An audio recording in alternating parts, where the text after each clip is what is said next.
નમસ્કાર મિત્રો સ્વાગત છે તમારું અમારી YouTube ચેનલમાં। આજની વિડીયોમાં વાત કરીશું દેશ અને દુનિયાના સુપરફાસ્ટ સમાચારની। સૌપ્રથમ વાત કરીએ તો જમ્મુમાં સુરક્ષા દળો અને આતંકવાદીઓ વચ્ચે એન્કાઉન્ટર ચાલુ હતું। જમ્મુ ડિવિઝનના ડોડા જિલ્લામાં ગઈકાલે વહેલી સવારથી જ સુરક્ષા દળો અને આતંકવાદીઓ વચ્ચે એન્કાઉન્ટર ચાલી રહ્યું હતું। ડોડાના ગંડોહના લુડુ વિસ્તારમાં આતંકવાદીઓ અને સુરક્ષા દળો વચ્ચે ગોળીબાર થયો હતો। સૂત્રો તરફથી મળતી માહિતી અનુસાર સુરક્ષા દળોએ 2 આતંકીઓને ઠાર કર્યા છે। અહીં કેટલાક વધુ આતંકવાદીઓ ઘેરાયેલા છે। આ વિસ્તાર ગાઢ જંગલ અને પહાડોથી પણ ઘેરાયેલો છે। મિત્રો, અન્ય મહત્વના સમાચારની વાત કરીએ તો ડુપ્લિકેટ નોટ સાથે 2ની ધરપકડ કરવામાં આવી છે। ગોધરાથી ડુપ્લિકેટ નોટ સાથે 2ની ધરપકડ કરવામાં આવી છે। મળેલી માહિતી અનુસાર ગોધરાના પોલિટેકનિક કોલેજ રોડ ઉપરથી ભારતીય બનાવટની 500ની 800 નકલી ચલણી નોટો સાથે એલસીબીએ 2 આરોપીની ધરપકડ કરી છે। આરોપી પાસેથી 2 વ્હીલર અને 2 મોબાઈલ ફોન પણ કબજે કરવામાં આવ્યા છે। આ મામલે ગોધરાએ એ ડિવિઝન પોલીસ મથકે ગુનો નોંધવામાં આવ્યો છે। આરોપીઓમાં એક વડોદરા અને બીજો ગોધરાનો હોવાનું સામે આવ્યું છે। મિત્રો, અન્ય મહત્વના સમાચારની વાત કરીએ તો પંજાબમાં ઘૂસ્યા છે આતંકવાદીઓ। પંજાબના ગુરદાસપુર અને પઠાણકોટમાં 2 શંકાસ્પદ આતંકવાદીઓ ઘૂસ્યા હોવાની માહિતી સામે આવી છે। માહિતી મળતા હાઈ એલર્ટ જાહેર કરી દેવામાં આવ્યું છે। ઇન્ટરનેશનલ બોર્ડર પાસે આવેલા કોઠબાઠિયા ગામમાંથી એક ગ્રામીણે કંટ્રોલ રૂમને જાણ કરી હતી કે મને બંદૂક બતાવીને ડિનર તૈયાર કરવા માટે કહ્યું। રાત્રિ ભોજન કર્યા બાદ ઘરની બહાર નીકળી ગયા અને પઠાણકોટ તરફ આગળ વધ્યા। પઠાણકોટના એએસપી સુહેલ કાસિમ મીરે વરિષ્ઠ અધિકારીઓની સાથે બેઠક પણ બોલાવી છે। મિત્રો, અન્ય મહત્વના સમાચારની વાત કરીએ તો હાઈકોર્ટે જણાવ્યું છે કે જાહેર શૌચાલયના ઉપયોગ માટે પૈસા ન લઈ શકાય। હિમાચલ પ્રદેશ હાઈકોર્ટ દ્વારા એક મોટો અને મહત્વપૂર્ણ ચુકાદો આપવામાં આવ્યો છે। કોર્ટે કહ્યું છે કે જાહેર શૌચાલયો મહિલાઓ પાસેથી પૈસા ન લઈ શકે। આ મુદ્દો ઘણો ગંભીર છે। ઉલ્લેખનીય છે કે જાહેર અને સુલભ શૌચાલયનો ઉપયોગ એકદમ ફ્રી છે, તેમ છતાં લોકો પાસેથી પૈસા લેવામાં આવે છે। હાઈકોર્ટે સિમલા કોર્પોરેશનને ચેતવણી આપતા કહ્યું છે કે હવે જો આવું ધ્યાનમાં આવશે તો ગંભીર પગલાં લેવામાં આવશે। મિત્રો, અન્ય મહત્વના સમાચારની વાત કરીએ તો ભૂપેન્દ્ર પટેલે ફરીથી અધિકારીઓને ખખડાવ્યા છે। મુખ્યમંત્રીની અધ્યક્ષતામાં કેબિનેટની બેઠક મળી હતી, જેમાં ઘણા મહત્વના નિર્ણય રાજ્ય માટે લેવામાં આવ્યા છે। ભૂપેન્દ્રભાઈ પટેલે અધિકારીઓ અને પદાધિકારીઓને ફિલ્ડમાં જઈને કામ કરવા માટે કડક સૂચના આપી છે। સાથે જ લોકોના પ્રશ્નોનું નિરાકરણ લાવવાની ટકોર પણ કરી છે। આ સિવાય બેઠકમાં વૃક્ષારોપણ તેમજ રાજ્યમાં પડતા વરસાદ અને તેને પહોંચી વળવાની તૈયારી વિશે પણ ચર્ચા કરવામાં આવી છે।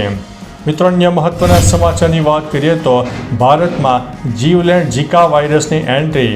ભારતમાં જીવલેણ ઝિકા વાયરસની એન્ટ્રી થઈ ગઈ છે। પુણેમાં ઝિકા વાયરસના 2 કેસ નોંધાયા છે। આ રોગ મચ્છરો દ્વારા ફેલાય છે। એક 46 વર્ષીય માણસ અને તેની કિશોર વયની પુત્રીને હળવા તાવ સહિત વાયરસના લક્ષણો દેખાયા હતા। હાલમાં તેની સારવાર શહેરની એક હોસ્પિટલમાં કરવામાં આવી રહી છે। ઝિકા તાવ, જેને ઝિકા તરીકે પણ ઓળખવામાં આવે છે, એ એક રોગ છે જે તમને એડિસ એજિપ્ટી અને એડિસ આલ્બાપિક્ટસ મચ્છરથી થઈ શકે છે। મિત્રો, અન્ય મહત્વના સમાચારની વાત કરીએ તો કેન્યાની સંસદમાં આગજની 10 લોકોના મોત થયા છે। કેન્યામાં ફાઇનાન્સ બિલના વિરોધમાં મંગળવારે સંસદમાં પ્રદર્શનકારીઓ પ્રવેશ કર્યો હતો। બદમાશોએ હંગામો મચાવ્યો હતો। સંસદના એક ભાગને આગ પણ ચાંપી દેવામાં આવી હતી। વિરોધીઓના ગુસ્સાને જોઈને સાંસદો ગૃહ છોડીને ભાગી ગયા હતા। આ પહેલાં સોમવારે પણ સુરક્ષા દળો અને પ્રદર્શનકારીઓ વચ્ચે ઘણી અથડામણ થઈ હતી। આ અથડામણમાં અત્યાર સુધીમાં 10 લોકોના મોત થયા છે, જ્યારે 50થી વધુ લોકો ઘાયલ થયા છે। મિત્રો, અન્ય મહત્વના સમાચારની વાત કરીએ તો અમદાવાદમાં પોલીસ કર્મીઓની અછત। અમદાવાદના પોલીસ કમિશનર GS મલિકે આપેલા એક નિવેદનમાં સ્વીકાર્યું છે કે શહેરમાં પોલીસ કર્મીની ઘટ છે. તેમણે જણાવ્યું છે કે 2500થી લઈને 3000 પોલીસ કર્મીઓની અછત છે. જો કે પોલીસ વિભાગમાં પહેલાં જેટલી અછત હવે નથી. છેલ્લા વર્ષોમાં પોલીસની સ્ટ્રેન્થ પણ વધી છે.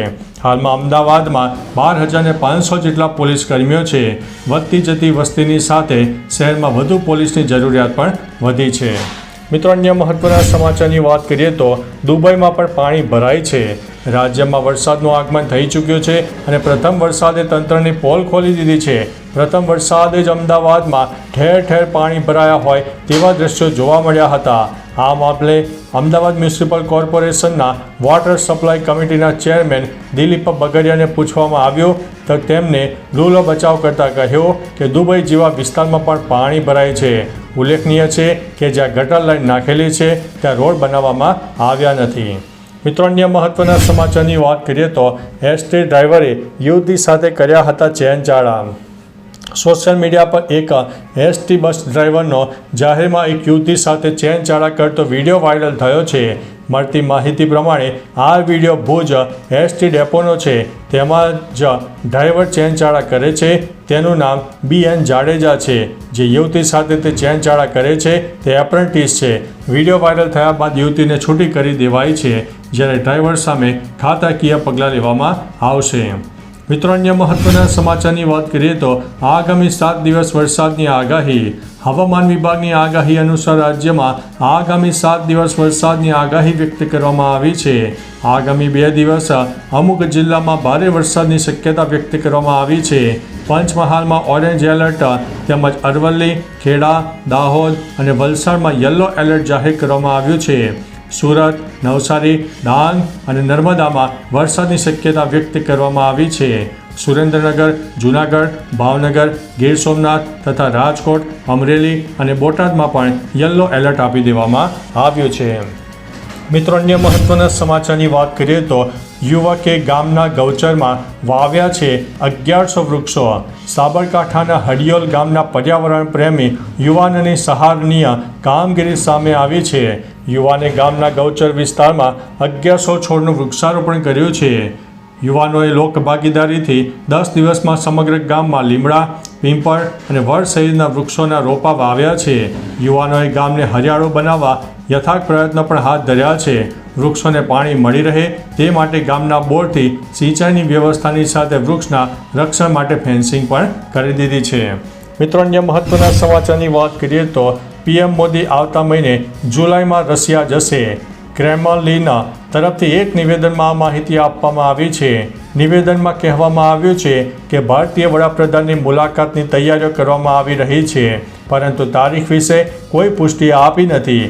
તેણીએ કહ્યું છે કે તારીખ સંયુક્ત રીતે પછીથી જાહેર કરવામાં આવશે.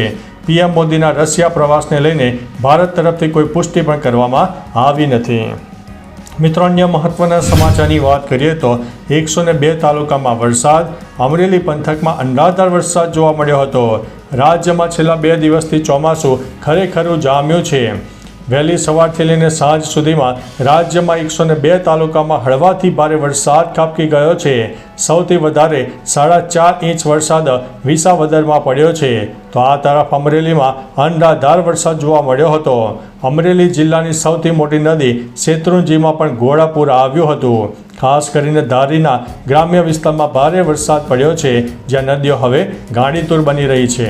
મિત્રો, અન્ય મહત્વના સમાચારની વાત કરીએ તો અમેરિકી અંતરિક્ષ એજન્સી નાસાએ આવનારા ભવિષ્યને લઈને મોટી ભવિષ્યવાણી ભાખી છે.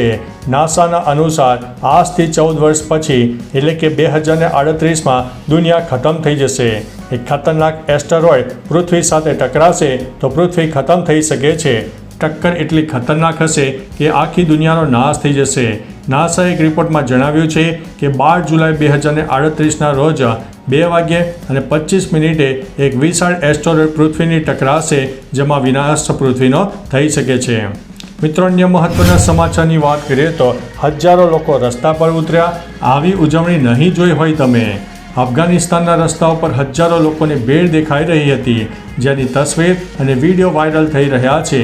હકીકતે અફઘાનિસ્તાનના લોકો T20 વર્લ્ડ કપમાં તેમની ટીમ સેમીફાઇનલમાં પહોંચી તેની ઉજવણી કરવા રસ્તા પર ઉતર્યા હતા. અફઘાનિસ્તાન સુપર 8માં બાંગ્લાદેશને હરાવીને સેમીફાઇનલમાં પહોંચ્યું છે, જેની ઉજવણી કરવા લોકો રસ્તા પર ઉતર્યા હતા. સ્થિતિ કાબુ બહાર થઈ જતાં પાણીનો મારો ચલાવવાની ફરજ પડી હતી. તો ચાલો મિત્રો, ફરીથી દેશ અને દુનિયાના સુપરફાસ્ટ સમાચાર લઈને મળતા રહીશો. ત્યાં સુધી અમને રજા આપશો. નમસ્તે.